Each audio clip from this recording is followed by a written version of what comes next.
Hey guys, it's Sean from Auto Anatomy here with Dad, and we're kind of coming semi-live from the 66 Thunderbird.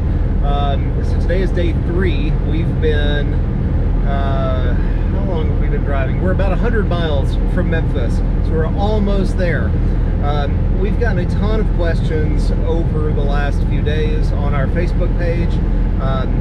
So if you're not checking out the Facebook page, it's facebook.com/autoanatomyus. Go check that out. Hit a like there. But we wanted to address a bunch of the common questions and kind of give you an update on how things have been going the last few days. So just kind of recap, we started in Colorado Springs on Wednesday morning, and the way that we structured the trip, so our longest day was on the first day. We drove roughly 500 miles or so from Colorado Springs. We went south into New Mexico, all the way to Las Vegas, New Mexico, and then it took a little like side road, 104 or something like that. Yeah, over to Tucumcari, and saw some amazing scenery on the way. This huge canyon, it was just absolutely stunning. We did have a pretty big hiccup along the way that almost stopped the journey.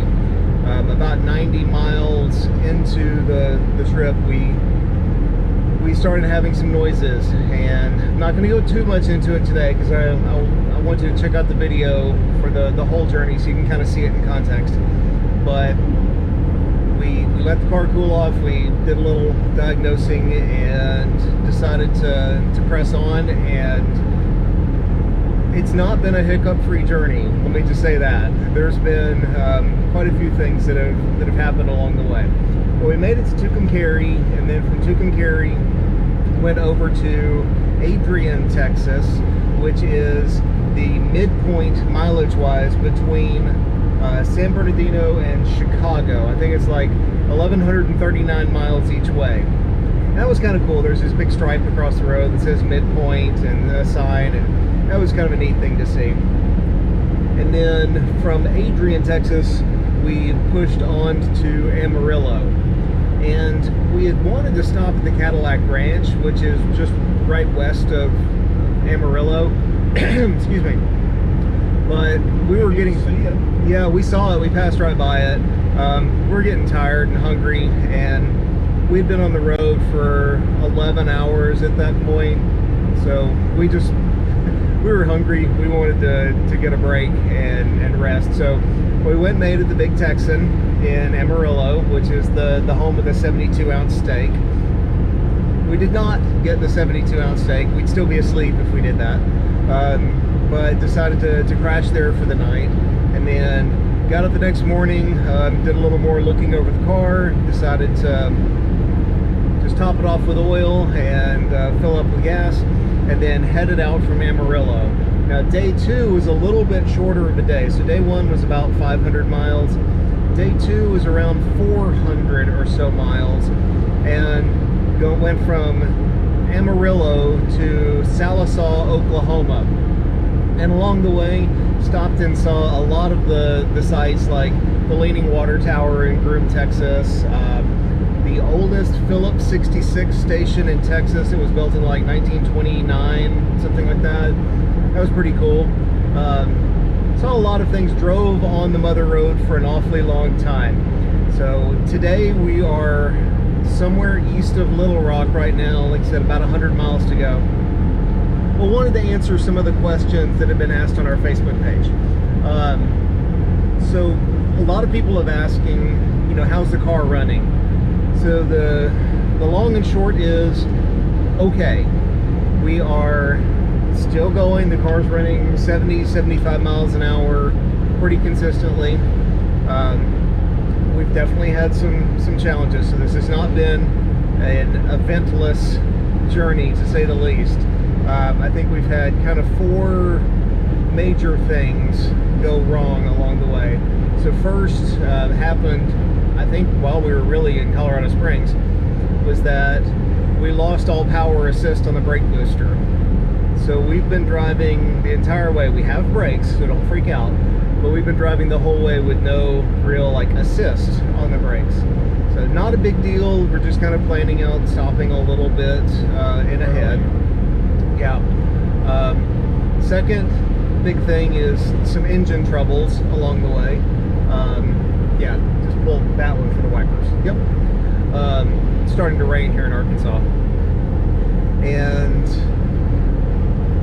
basically we kind of blew out a rear main seal somewhere south of Pueblo, Colorado, and have needed to stop a lot to check the oil, to say the least.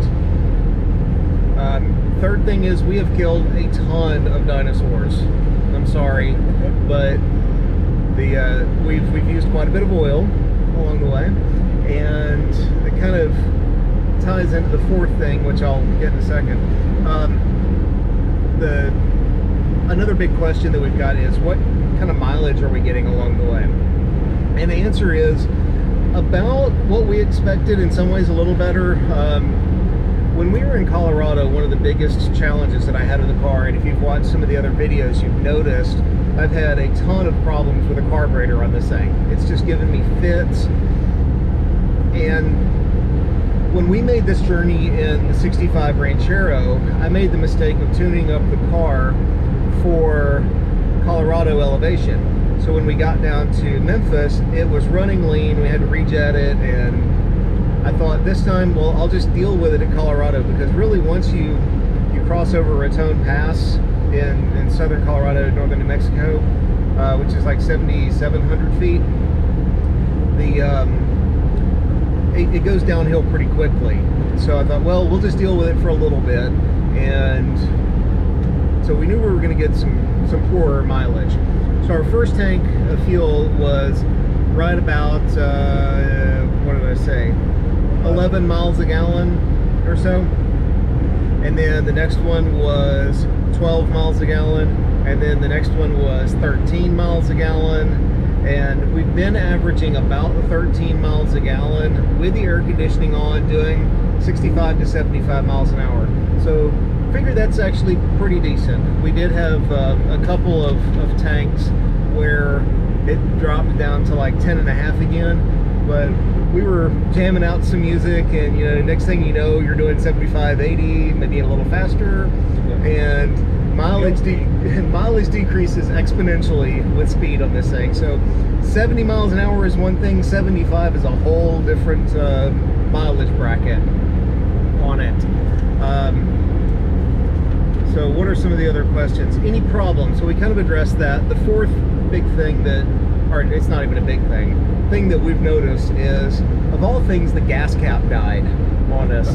So like, this thing had a locking gas cap, and one of the little pins that pops out when you turn the key quit working, so the gas cap is like halfway hanging on and locked. So it's working, it's on there, but we're gonna throw it as far as we can once we get back to Tennessee.